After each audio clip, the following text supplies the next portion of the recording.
je pense qu'on peut toujours discuter des retraites, à condition que ce qu'on propose, ce soit d'améliorer le système qui a été voté, et non pas de dire on est là pour tout foutre en l'air et tout remettre en question. S'il y a des propositions pour améliorer encore, et notamment pour les plus petites retraites ou pour les carrières longues, le système de retraite, on n'a rien contre. Mais contre quoi on est, c'est de remettre en question ce qui a été voté après tant de difficultés, après tant d'engagement d'une réforme qui, on le comprend bien, on le sait bien, on n'est pas aveugle, n'est pas populaire, mais quelle réforme des retraites pour équilibrer le système de retraite peut être populaire? Regardez dans tous les pays qui l'ont fait.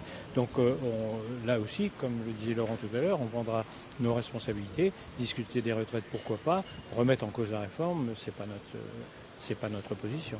Sur un éventuel ministère de l'immigration aussi, vous êtes prêt à discuter? Le problème de l'immigration, vous faites un sondage chez les Français, vous vous apercevez quels sont les sujets essentiels qui les retiennent, pouvoir d'achat, santé, éducation, immigration. Vous avez l'immigration dans le top 5.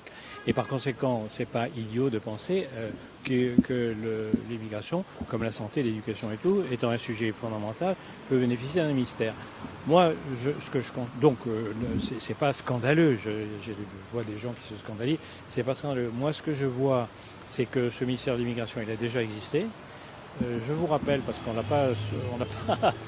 l'a pas noté, mais que le premier ministère de l'immigration, c'est M. Autain en 1981 sous François Mitterrand.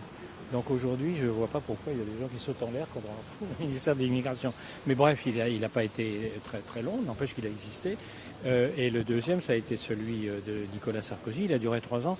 On s'est aperçu d'une chose, c'est que l'immigration elle est aujourd'hui gérée par 3 ministères. Le ministère de l'Intérieur, bien entendu, mais aussi le ministère des Affaires étrangères, les visas, les OQTF, etc. Et l'exécution des OQTF et le ministère des Affaires sociales. Et que quand vous créez un ministère de l'immigration, c'est pour ça qu'il n'a pas survécu aux 3 ans après Nicolas Sarkozy.